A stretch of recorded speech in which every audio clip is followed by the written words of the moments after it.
Hello and welcome to Ajmal IAS Academy. Today we'll be dealing with current affairs from 21st of November to 28th of November. And the topics for today are low pulses production in India. The second topic would be impact of US tariff on India.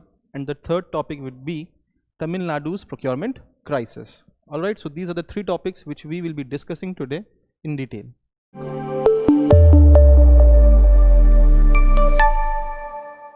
Let's move forward.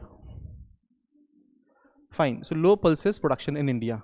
Pulses is a very important crop as it helps in improving soil fertility by fixing nitrogen in the soil. By fixing nitrogen in the soil. By fixing nitrogen in the soil. All right. Further, pulses production is important for nutritional security.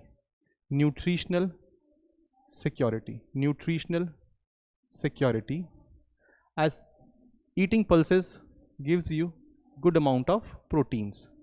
But in India, year on year basis, it has been seen that pulses production has declined. All right.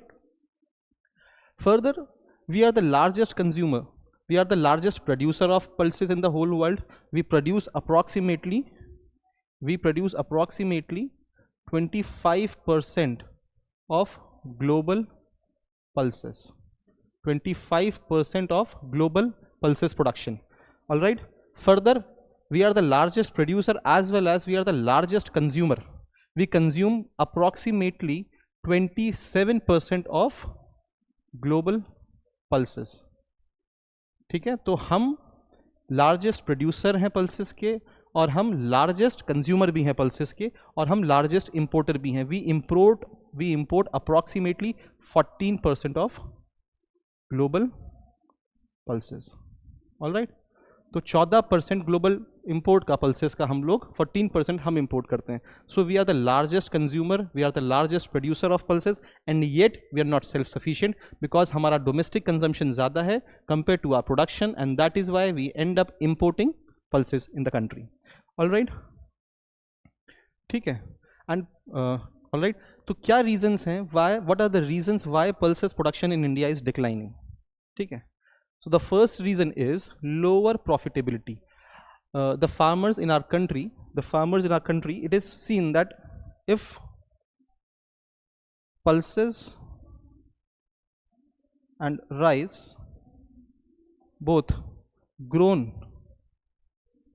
if pulses and rice grown in the same area, that is, if you grow pulses in 1 hectare of land, and if you grow rice in 1 hectare of land, the production for rice would be more compared to the production of pulses. All right, तो इसलिए rice को अगर आप 1 hectare of land में उगा रहे हैं तो profitability of the farmer is more, it is higher compare to producing pulses in the same amount of land area.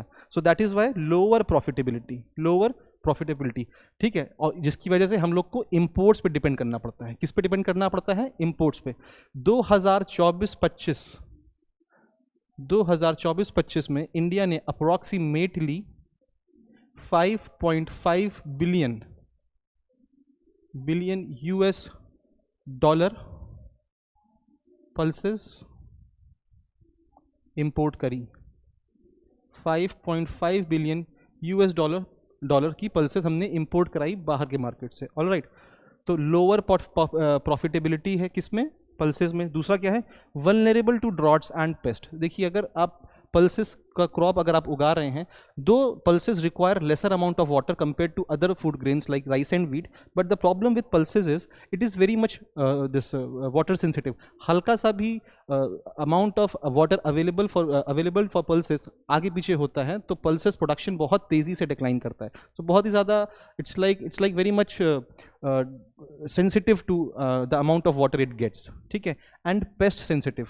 Pulses की जो फील्ड्स होती हैं वहाँ पे पेस्ट अटैक काफ़ी आसानी से हो जाता है. तो it is more vulnerable to pest compare to other fruit grains, and as a result of which farmers end up growing other food crops and cereals etc.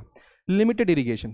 मैंने बताया आपको कि pulses दो require lesser amount of water for production, but that limited amount of water में अगर थोड़ा सा भी sensitivity आया, थोड़ा सा भी आगे पीछे हुआ, तो the pulses production reduces drastically, and amount of area that is irrigated which is under pulses is only 20%.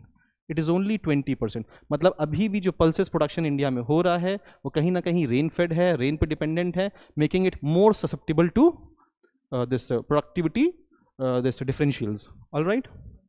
Poor seed adoption.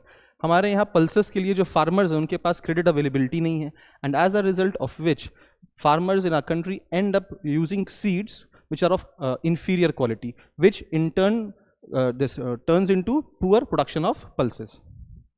ठीक है. So these are the reasons why the pulses production in India is declining, and consequences high import dependence, price volatility for consumers. आप देखेंगे कभी कभी किसी season में pulses के price suddenly decline कर जाएंगे, एंड कभी कभी किसी सीजन में पल्सेस के प्राइसेस सडनली शूट कर जाएंगे. फॉर एग्जाम्पल तूर दाल.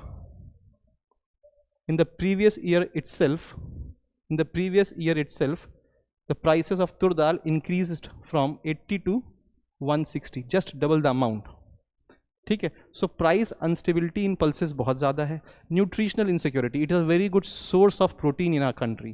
ठीक है. Meat, chicken, these are relatively expensive sources of protein.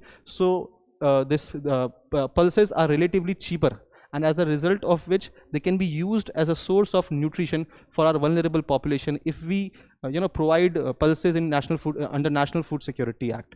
तो अगर pulses का production down होगा तो a cheap source of protein भी decline करेगा in the country, which is going to have its repercussions in the form of malnutrition, kwashiorkor and marasmus. These are the diseases which are protein deficiency diseases. All right. ठीक है. सही बात है. अब production होगा नहीं, profitability होगी नहीं, then farmer will shift to other cereal crops like oil seeds, like soybean and other. ठीक है. So as a result of which the area under cultivation of pulses will decline further. Alright. आगे देखते हैं. तो हम लोग क्या ऐसा करें जिससे कि पल्सेस प्रोडक्शन हमारे देश में इंप्रूव हो, इंक्रीज करे. तो पहला हमारा सोल्यूशन हो सकता है एक्सपैंड करें हम इरिगेशन को. ठीक है. नई वैरायटीज़ बनाएं, नए सीड्स बनाएं जो कि ड्रॉट रेजिस्टेंट हो, कम पानी में भी जो है अच्छा प्रोडक्शन दे सकें. ठीक है. इसकी टेक्नोलॉजी को हम प्रमोट करें. ठीक है. नेशनल फूड सिक्योरिटी मिशन को अच्छे से इंप्लीमेंट कराया जाए जिसमें हम पल्सेस का प्रोडक्शन इंप्रूव कर सकें. फर्दर हम जो है फार्मर्स को on the lines of rice and wheat, farmers को राइस एंड व्हीट में प्राइस अश्योरेंस रहता है विद रिस्पेक्ट टू एमएसपी. तो सेम अश्योरेंस हम दे फार्मर को अंडर एमएसपी कि उनकी पल्सेस का procurement from government agencies like NAFED होगा. ऑलराइट. जैसे एफसीआई राइस एंड व्हीट को प्रोक्योर करती है, सिमिलरली नाफेड एक ऑर्गेनाइजेशन है, गवर्नमेंट ऑर्गेनाइजेशन जो पल्सेस का प्रोक्योरमेंट करता है. ठीक है. सो if the government assures the farmer that their this produce of pulses will be procured by the government, so कहीं ना कहीं फिर farmers would be incentivize to produce more and more pulses. तो टाइमली एमएसपी दी जाए, MSP को regularly raise किया जाए. Alright. So these are the things. Promote pulses in crop diversification. तो हम लोग जो है क्रॉप डाइवर्सिफिकेशन को प्रमोट करें, सिर्फ राइस एंड व्हीट जैसा मोनोक्रॉपिंग सिस्टम को हटाकर पल्सेस के प्रोडक्शन पे फोकस कराएं फार्मर्स को. सो कहीं ना कहीं हमारा पल्सेस प्रोडक्शन इंप्रूव करेगा. आइए क्वेश्चन देख लेते हैं इसी से related. Consider the following statements. Pulses have lower irrigation coverage than cereals. मैंने ऊपर बताया आपको कि जो पल्सेस का जो इरिगेशन कवरेज है वो अप्रॉक्सीमेटली 20% है, वेयर एज सीरियल्स का irrigation coverage is more higher, approximately 80 to 90%. So this statement is correct. The next statement is India is the largest producer but not self sufficient in pulses. ये statement भी correct है, ठीक है। Third statement देख लेते हैं, पल्सेस generally have higher yield than rice and wheat. No, this is not the issue. अगर ऐसा होता तो हम इस आर्टिकल को डिस्कस ही नहीं कर रहे होते। तो कहीं ना कहीं पल्सेस का जो यील्ड है वो कम है राइस एंड व्हीट में, and that is why farmers shift from pulses oriented farming to rice and wheat oriented farming. So third option is wrong, first and second options are correct.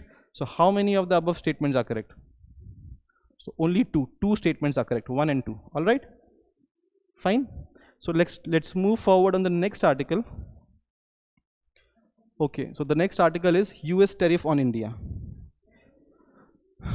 Previously in the month of April, Trump announced that tariffs would be imposed. Tariffs would be imposed on products coming from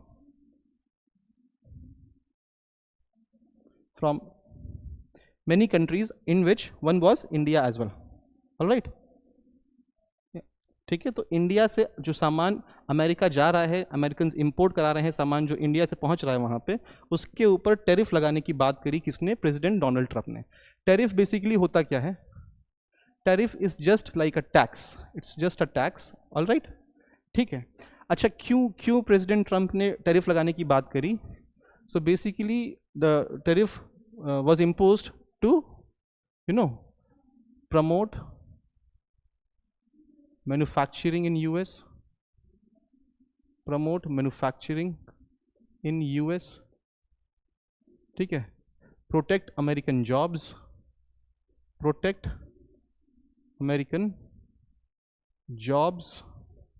and reduce trade deficit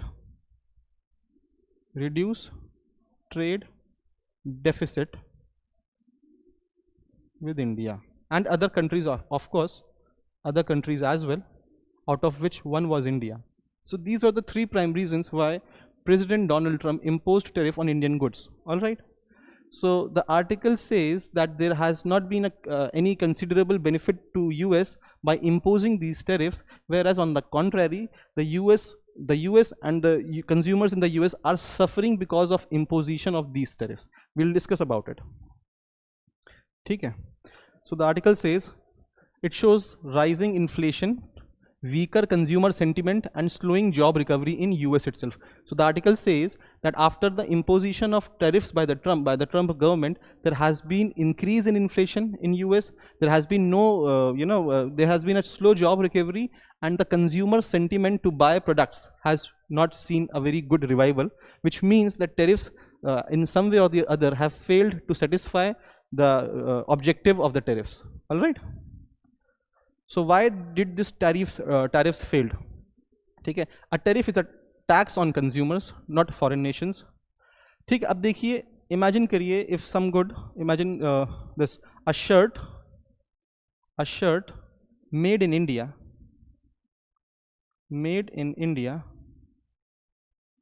ठीक है, went to US and it costed $100. ठीक है. $100 की वो shirt थी, India से import होके कहाँ गई थी? यूएसए में. अब after the implementation of tariff, this $100 shirt effectively turned out to be $150 rupees shirt. It's a hypothetical example just to explain you. ठीक है. तो higher import cost, higher retail prices for consumers. अब ये $150 की जो shirt, $150 की जो shirt है, ये किसे खरीदनी पड़ रही है? अमेरिकन कंज्यूमर्स को. तो वहाँ के लोगों का नुकसान हुआ है इस टेरिफ को इम्पोज करके. ऑल राइट, ठीक है. फिर इसमें कह रहे हैं कि domestic firms also raise prices as competition falls. अब इमेजिन करिए, जब इंडिया से आई हुई शर्ट $150 की मिल रही है, तो वहाँ के जो लोकल मैन्युफैक्चरर्स हैं उन्होंने भी अपनी शर्ट के प्राइसेस को बढ़ा दिया है. All right. तो ऐसा कुछ नहीं हुआ कि वहाँ का कंजम्पशन बहुत ज़्यादा बढ़ गया, तो वहाँ की जो लोकल फर्म्स हैं उन्होंने भी अपना price of the good increase कर दिया. ठीक है. इन्फ्लेशन इंक्रीज करी. अब obviously if the goods are the price of the goods are increasing, तो कहीं ना कहीं inflation will increase in the country. So USA is suffering from an increase in inflation because of imposition of tariffs. आगे देख लेते हैं, why do tariffs hurt. ठीक है. USA as a country is very much dependent on imports, because for example US car makers, तो US car makers को जो inputs चाहिए होते हैं ऑटो के inputs, auto input for automobiles, ये कहाँ से आ रहे थे? ये आ रहे थे इंडिया से, ये इंडिया से आ रहे थे। अब इंडिया से आने वाले दिस पार्ट्स, ऑटोमोबाइल पार्ट्स, जो यूएस के कार मैन्युफैक्चरर को ज़रूरत पड़ रही थी, कार मेकर को ज़रूरत पड़ रही थी, तो अब ये जो प्रोडक्ट्स थे जो इंडिया से आ रहे थे वो महंगे होंगे, तो अल्टीमेटली कहीं ना कहीं the cost of producing a car will increase in US. Alright, तो इसीलिए यूएस की मैन्युफैक्चरिंग सफर कर रही है, because in the end input cost of the manufacturing companies of US is increasing, and as a result of which consumption is declining in the country. ठीक है, further जो tariffs लगाए हैं USA ने China के ऊपर, इंडिया के ऊपर, अगर India and China retaliatory tariffs मारता है यूएसए के ऊपर, तो यूएसए की agriculture, electronics and retail sector suffer करेगा। For example soybean is imported in China. ठीक है, यूएसए ने इंडिया के साथ साथ चाइना के ऊपर भी टैरिफ्स लगाए थे। ठीक है, अब चाइना अगर रिस्पॉन्ड करेगा रिटालिएटरी टैरिफ्स लगाकर, तो वो अमेरिकन गुड्स पे टैरिफ लगाएगा, जिसकी वजह से अमेरिकन मार्केट्स क्रैश करेंगे। अमेरिकन मार्केट्स लाइक जो चाइना में Chinese people prefer American soybean, उसके प्राइसेस बढ़ेंगे, तो चाइना में कंजम्पशन डिक्लाइन करेगा, and as a result of which American agriculture sector will suffer. Alright, ठीक है, वही सेम चीज़ है। Retaliatory tariffs will threaten US exports, US के एक्सपोर्ट्स डिक्लाइन करेंगे। चाइना, इंडिया, ये सब रिटालिएटरी टेरिफ्स अगर मारेंगे यूएस के प्रोडक्ट्स पे, तो इनका तो American exports will decline. Real wages lag inflation, अब कहीं ना कहीं टू प्रोटेक्ट अमेरिकन जॉब्स ये टेरिफ इम्पोज किए गए थे, and but the problem is the wages are same for American workers, the wages are same, but the inflation in the country is rising, as a result of which the real wages have declined in US. ठीक है, तो इसीलिए जो है household welfare पे भी impact पड़ा है, बिकॉज रियल वेजेस जो है उसका वो डिक्लाइन कर गए हैं, क्योंकि इन्फ्लेशन बढ़ गया है यूएस इकोनॉमी में, because of increase in the prices of goods, because of imposition of tariffs. Alright, चलिए, so this was all about why the tariffs did not function well as per thought by the Trump administration. We'll do a question on it So just see this question. With reference to tariffs in international trade, consider the following statements. A tariff increases the domestic price of an imported good. बिल्कुल सही बात है, tariff लगेगा तो वो price जो है imported good का इंक्रीज करेगा ही करेगा। Tariff always improves export competitiveness of a country. No, wrong. ठीक है, हम बता रहे हैं आपको एक्सपोर्ट कॉम्पिटिटिवनेस डिक्लाइन करती है। ठीक है, tariffs can increase inflation in the domestic economy. बिल्कुल सही बात है, this is what has happened in US. Alright, so first statement is correct, third statement is correct, second statement is wrong. Tariffs do not improve export competitiveness, and here it has been written that always improves, तो ये तो extreme statement भी जा रहा है। So the statement itself is wrong, and along with that it uses a very extreme term, so second statement is wrong. The answer is 1 and 3. Alright, so let's move forward on the third article. The third article is on Tamil Nadu's procurement crisis. Tamil Nadu में देखिए हुआ क्या कि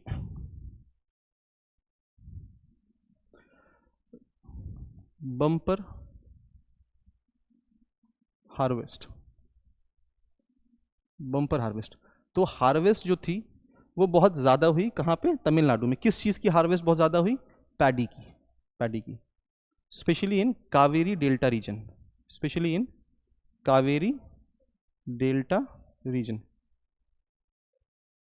and this Cauvery delta region is also known as rice bowl of the country. ठीक है, rice bowl of the country. ठीक है, तो पहली चीज क्या हुई कि मासिव प्रोडक्शन हुआ पैडी का। along with that what happened was, during harvest and after harvest, post harvest basically, there were untimely rainfalls, untimely rainfalls, untimely rainfalls। ठीक है, तो अनटाइमली रेनफॉल्स हुई, तो इसकी वजह से क्या हुआ, moisture content, moisture content, moisture content इन पैडी बहुत ज़्यादा, राइस में जो फूड ग्रेन है, जो बेसिकली राइस है, जो पैडी है, उसमें जो है मॉइस्चर का कंटेंट बढ़ गया। अब फार्मर्स जब भी अपने प्रोड्यूस को तमिलनाडु गवर्नमेंट की जो प्रोक्योरमेंट सेंटर्स हैं उनमें लेके जा रहे हैं, तो वहाँ के प्रोक्योरमेंट सेंटर्स डिनाई कर रहे हैं कि अब वो उसको नहीं खरीदेंगे, बिकॉज ऑलरेडी बम्पर प्रोडक्शन हुआ था। So the storage infrastructure is already field. ठीक है, तो गोडाउन्स में जगह नहीं है, पहली चीज़ तो godowns are full, plus government के कुछ नॉर्म्स हैं कि एक सर्टेन क्वांटिटी से ऊपर अगर मॉइस्चर कंटेंट रहेगा सीरियल्स में, then it is denied from buying. ठीक है, सो दैट इज 17% अप्रॉक्सीमेटली। अगर 17% से ज़्यादा मॉइस्चर कंटेंट है राइस में, तो governments can deny it on quality grounds कि हम इसको नहीं खरीदेंगे। अच्छा, ज़्यादा मॉइस्चर कंटेंट होने से राइस में या वीट में, the problem is the food, the cereal is more prone to pest attack, बहुत जल्दी उसमें फंगस लगेगा, बहुत जल्दी वो ख़राब हो जाएगा। इसीलिए the governments deny procuring food grains which have a higher moisture content. But Tamil Nadu problem हुई कि अनटाइमली रेनफॉल्स की वजह से वहाँ के जो फूड ग्रेन्स थे, वहाँ की जो पैडी कल्टीवेशन था, उसका मॉइस्चर कंटेंट बन गया। अब वहाँ के फार्मर्स अपना पैडी की प्रोड्यूस को लेकर तमिलनाडु स्टेट गवर्नमेंट के जो ऑर्गेनाइजेशंस हैं उनके पास जा रहे हैं for the procurement, but the government is denying because already the harvest is too much and the godowns are filled. Further the moisture content in the paddy grown this time because of untimely rainfall has increased। ठीक है, तो ये है पूरी story about the Tamil Nadu procurement crisis. एक बार देख लेते हैं कि तमिलनाडु's record paddy harvest has led to a storage and procurement crisis due to inadequate drying। भाई पोस्ट हार्वेस्ट के बाद पानी बरस गया, पानी बरसने की वजह से क्या कहते हैं आपका पैडी का मॉइस्चर कंटेंट बढ़ गया, तो ड्राई हुआ नहीं है वो। Poor godown capacity and rigid moisture norms and fragmented logistics reflecting a broader national challenge in India's agriculture supply chain.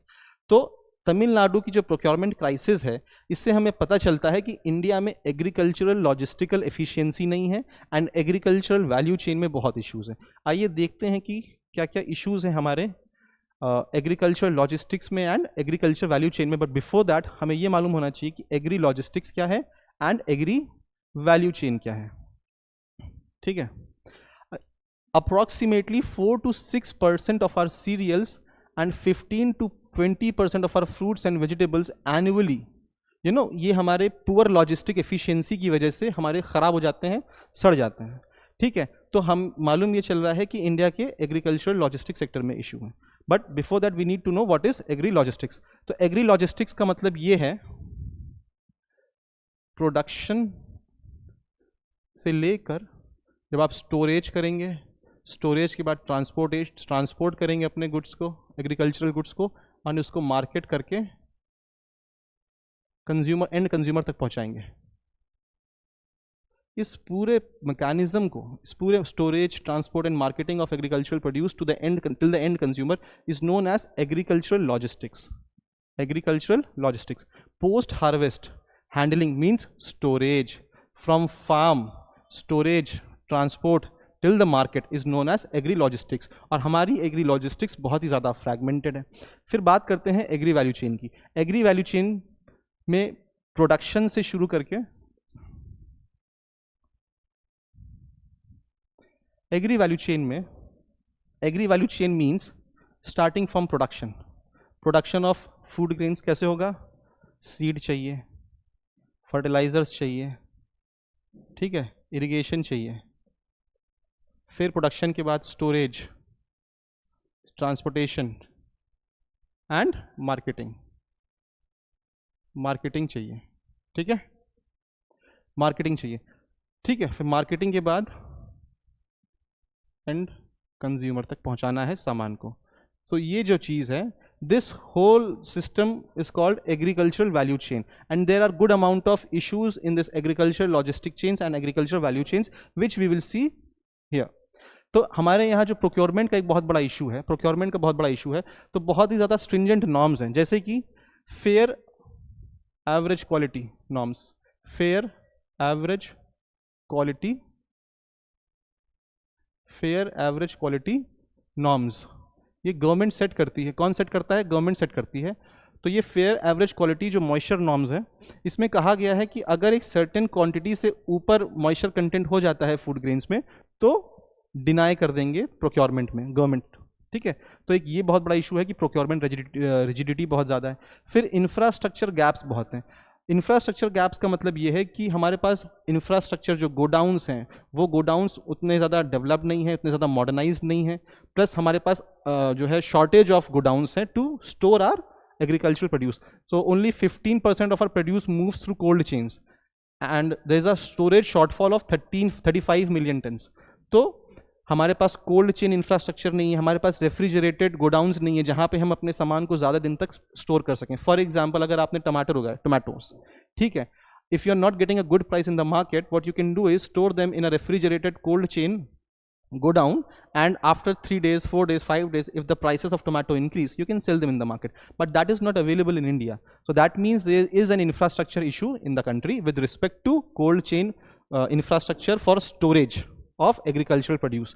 ठीक है, डिलेड लॉजिस्टिक्स, हमारे यहाँ सामान को एक जगह से दूसरी जगह पहुँचाने में बहुत इशू आता है, खास करके एग्रीकल्चरल प्रोडक्ट्स को। हम ट्रक से लेके जाते हैं सामान को, और वो ट्रक्स बहुत डिलेड, देर से एक जगह से मार्केट तक पहुँच पाते हैं। इस पूरे प्रोसेस में कई बार जो हमारे पेरिशेबल प्रोडक्ट्स हैं, जैसे कि वेजिटेबल्स, जैसे कि टोमेटोज, ये ख़राब हो जाते हैं। ऑलराइट, तो डिलेड लॉजिस्टिक्स हैं। लिमिटेड ड्राइंग यार्ड्स हैं हमारे पास। अब जैसे कि हार्वेस्टिंग के बाद the farmers need drawing yards, वो उनको अपने फूड ग्रेन्स को सुखाना होता है, सुखाने के लिए उन्हें जगह चाहिए, बट हमारे यहाँ इस ये ड्राइंग यार्ड्स का स्पेस नहीं मिलता फार्मर्स को, and as a result of which they end up selling food grains which are with a higher moisture content, वो जो कि कई बार रिजेक्ट हो जाते हैं प्रोक्योरमेंट में।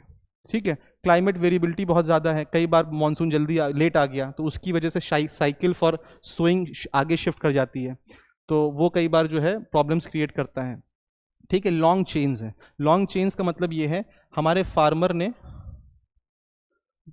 सामान बेचा एक लोकल ट्रेडर को, इस लोकल ट्रेडर ने मंडी में सामान बेचा किसी एजेंट को।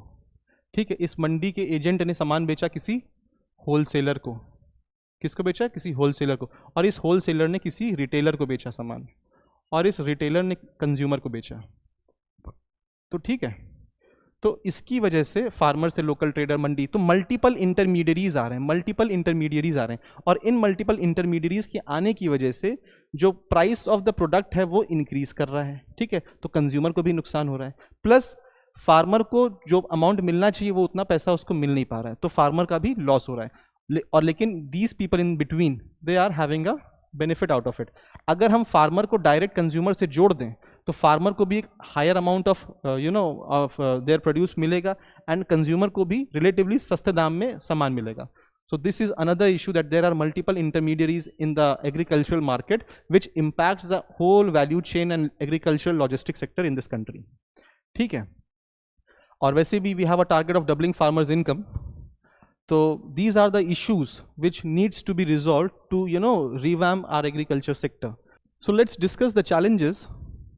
द फ्रैगमेंटेड इंफ्रास्ट्रक्चर, जैसे मैंने आपको बताया, the fragmentation in the infrastructure, कि भाई देखिए लोकल ट्रेडर को फार्मर सेल कर रहा है, फिर लोकल ट्रेडर मंडी एजेंट को सेल कर रहा है, मंडी एजेंट फिर से जो है होलसेलर मार्केट को होलसेलर को सेल कर रहा है, और फिर वहाँ से वो रिटेलर पे सामान पहुँच रहा है, रिटेलर से कंज्यूमर पे। So very much fragmentation in the whole value chain.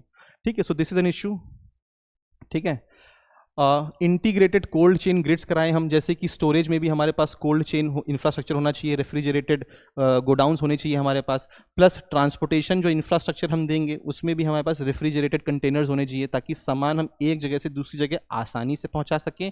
Along with that हमारे पेरिशेबल प्रोडक्ट्स दूर दराज के मार्केट्स तक भी पहुंच पाएँ। अगर रेफ्रिजरेटेड ट्रांसपोर्टेशन हमारे पास अवेलेबल रहेगा, कोल्ड चेन का ट्रांसपोर्टेशन हमारे पास अवेलेबल रहेगा, so this can be made possible.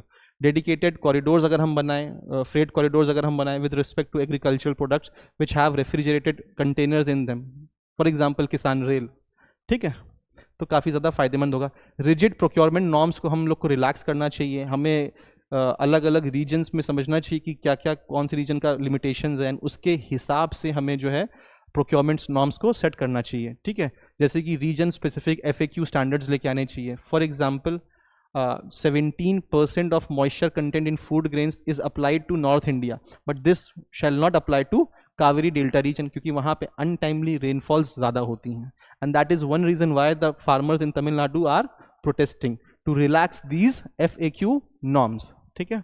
High post harvest losses, तो देखिए मैंने बताया आपको पोस्ट हार्वेस्ट जो है हमारे फार्मर्स को लैंड चाहिए, एरिया चाहिए टू ड्राई द क्रॉप्स, तो हम उनको टेक्नोलॉजिकली सपोर्ट करें, हम उनको सोलर ड्रायर्स दें, हम उनको मैकेनाइज्ड हार्वेस्टर्स दें टू हार्वेस्ट थिंग्स, हम उनको ड्राइंग यार्ड्स प्रोवाइड कराएं, so that would be something beneficial thing for the farmers itself. Data gaps, ठीक है, हम जो भी डेटा एग्रीकल्चर सेक्टर में जनरेट हो रहा है, ठीक है, हम उससे जो है उसको एनालाइज करें, ठीक है, एंड अकॉर्डिंगली अपनी पॉलिसीज़ को उसमें इंक्लूड करें, पॉलिसीज़ को इम्प्रूव करें, डिजिटल क्रॉप मॉनिटरिंग करें, टेक्नोलॉजी का इस्तेमाल करके हम जो है दिस लॉजिस्टिक्स प्लेटफॉर्म्स को एफिशिएंट बनाएं, मॉनिटरिंग को एफिशिएंट बनाएं। Dependency, over dependence on MSP, ठीक है, तो हमें जो है MSP पे जो ओवर डिपेंडेंस है हमारे फार्मर्स की उसको रिड्यूस करना चाहिए, और हमको नए नए क्रॉप्स अपनी MSP में लाने चाहिए, हमें ये मोनोक्रॉपिंग, राइस वीट क्रॉपिंग से अलग हटना चाहिए। So we should include pulses, we should include millets, we should include horticulture crops within the agriculture, ठीक है। So this was the issue of Tamil Nadu's procurement crisis, highlighting the bigger crisis of agricultural logistics in this country. So we have discussed that. Now we shall discuss a question with respect to it. Consider the following statement about India's agricultural logistics system. The FAQ moisture norms for paddy are uniform across India and consider regional climate variations. Yes, it is. The FAQ norms are different for different regions in this country. So this statement is wrong. It's not uniform. Second statement says India's cold chain infrastructure handles less than 1/4 of total perishable products. This is true. हमारा cold chain infrastructure उतना ज़्यादा developed नहीं है, ठीक है. So this is true. The third statement says the agri value chain includes both pre-harvest and post-harvest. तो मैंने बताया था आपको एग्रीकल्चर वैल्यू चेन में कम्स एवरीथिंग, लाइक फार्मर्स हैं तो इनको क्या चाहिए होंगे, seed, fertiliser, seeds, fertiliser, seeds, fertiliser etcetera, ठीक है ना। फिर इसके बाद स्टोरेज, ट्रांसपोर्टेशन, मार्केटिंग, ठीक है, consumers. So all this includes agricultural value chain. So that means agricultural value chain includes pre-harvest things as well as post-harvest things. So third statement is correct. So second and third statements are right. First statement is wrong. So answer would be 2 and 3. Thank you very much.